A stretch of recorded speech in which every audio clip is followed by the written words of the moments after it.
Today I want to talk to you about the SIRUI Saturn 35mm t2.9 1.6 times squeeze anamorphic lens. Wow, that is a lot to say, but I've got some things to say about this lens and I've kind of packed everything together. But getting right into this lens, letting you know all about it, I wanted to start first with just kind of the specs. This is a full frame anamorphic lens with a 1.6 times crop. It has an aperture range of t2.9 to t16. It has options for a neutral flare or blue flare, and it has aspherical elements in the lens that have been used to eliminate chromatic aberration and kind of reduce the overall lens size and weight. The front barrel is constructed with carbon fiber, also to be lightweight but durable. For the lens structure, it has 18 elements in 13 groups with 10 aperture blades.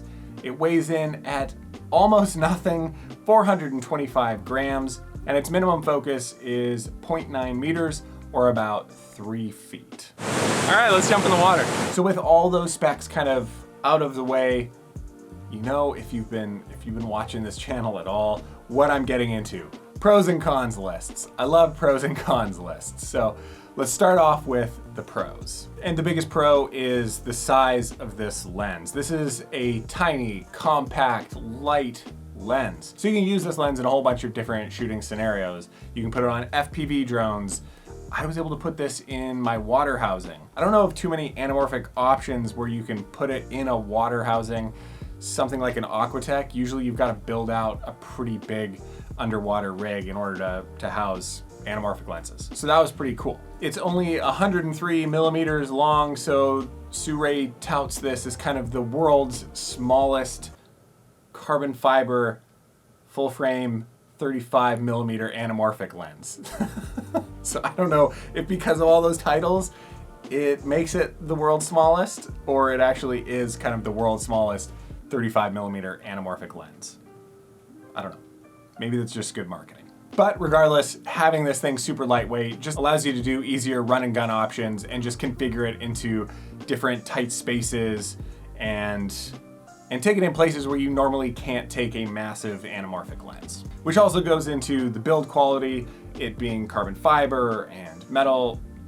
Just picking this thing up feels good, it's built well, and even though it is lightweight, when you pick it up, it doesn't feel flimsy or like it's gonna break. This thing feels like it's built to last. Another pro is the 1.6 times crop. Now, I mean that for those, and I think it's most people are going to be shooting in that 16:9 aspect ratio. And so with a 2 times crop, you're really squeezing everything and getting an insanely wide image that you just have to crop in post, which means that you're losing a lot of the anamorphic characteristics on the edges. So I think 1.5, a 1.6 is kind of nicely in the middle. 1.3, you don't always get all of those great anamorphic characteristics.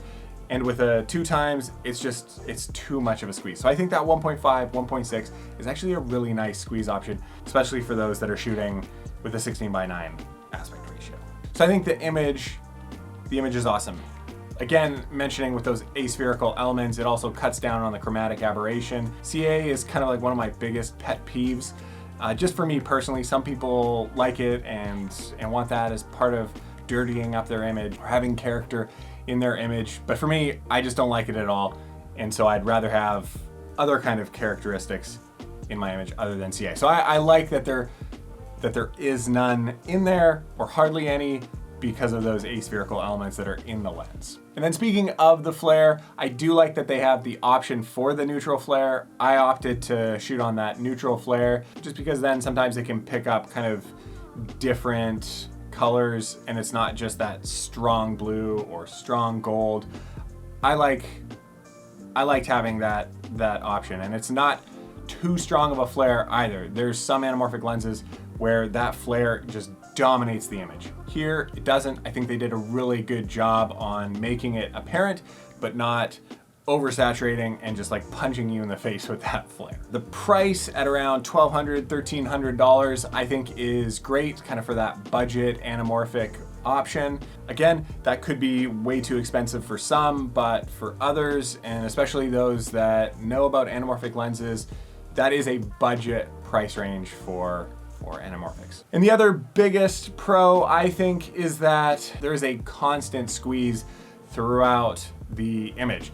So with some anamorphic lenses, when you change your focus, the squeeze will actually change as well, which is a nightmare to edit.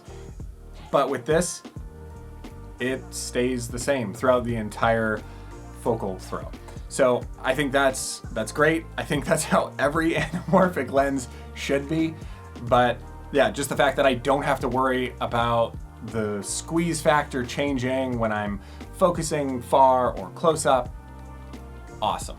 But not everything is awesome, and that gets us into our cons. The biggest con by far is that minimum focus distance of 0.9 meters, or pretty much 3 feet. That's very far away. So there's kind of only two options. One, you have a full set of lenses. So you've got something that can get close up to your subject, like an 85 or 100 millimeter, but that's not available right now for this Saturn lineup. So the only other option right now is diopters, and that's kind of just screwing on a magnifying glass, to put it simply, on the lens just to be able to get those more macro shots. So I bought a pack for, I think it was $10 or less than $10. I'll link it in the description below if that's something that you want to get, if you're looking at getting these lenses, or just getting this for whichever lenses you have as well. I think it did a pretty good job. The diopters really came in handy, especially when wanting to get a little bit closer to my subject and get those nice close-up shots. Just being 3 feet away from my subject or further the whole time just wouldn't have added what I needed to add to the story to make it effective. So yeah, those diopters were key in telling this story. So without those, I wouldn't have been able to shoot what I had shot. The next is, it's a little bit slow at T2.9. It would have been nice just to have it a little bit faster. T2.9, a little bit slow. Again, wasn't a deal breaker or a game changer. I think everything that I was shooting turned out great and it wasn't that big of a factor. But that being said, I mean, there are certain situations where I would have loved to be able to open up my lens just a little bit more. And then the next con would be also the pro of it being small. Sometimes a lens can just feel a little too small. I can be messing with the aperture instead of the focus just because it's so close to the camera and I'm used to a little bit bigger lens. And so while I think having a small lens is perfect for certain situations, sometimes it can just be a little too small and you just want a bigger, bulkier lens. I like to have a little bit more weight on my rig. That's just a personal preference. I think it is amazing how small this lens is, but sometimes you just want a bigger lens. And then lastly, if I'm being very, very nitpicky, I would have loved for this lens to have just a little bit more character. Having that waterfall bokeh, that anamorphic lenses are known for being just a little bit more obvious, a little stronger, or having a little bit more distortion on the edges and character would have been great. I think this lens looks awesome. For me, it might be just a little bit too clean, but again, that's being very, very nitpicky. So lastly, kind of wrapping everything up, who is this lens for? I think this lens is for somebody that wants to get into anamorphic lenses, that is on a budget, and that also really wants a small form factor. If you want an anamorphic lens that'll go on your drone or something that'll be perfect for a gimbal, I mean, I think this is a great option if you're looking for something budget that doesn't have that 2x crop but is somewhere in the middle. Again, this is for you. I feel like this is the lens that's kind of right there in the middle for anybody that's excited about anamorphic lenses. It's not too expensive, it's not too cheap, doesn't have the biggest squeeze, doesn't have the smallest squeeze. I think this is just kind of a well-rounded, well-built anamorphic lens that is for the person that wants something incredibly compact and lightweight. So if that's you, this lens is for you. If not, it's not for you. So I think I'm still hunting for that perfect budget cinema lens, anamorphic or not. I'm really excited because I'm about to be testing a whole slew of new cinema lenses both anamorphic and not.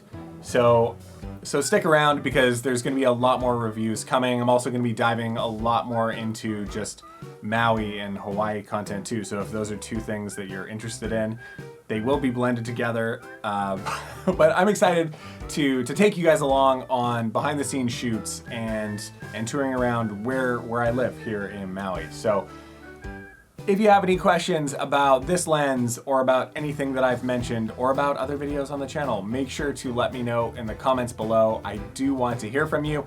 If you haven't already, make sure to like and subscribe. It really does help and make a difference.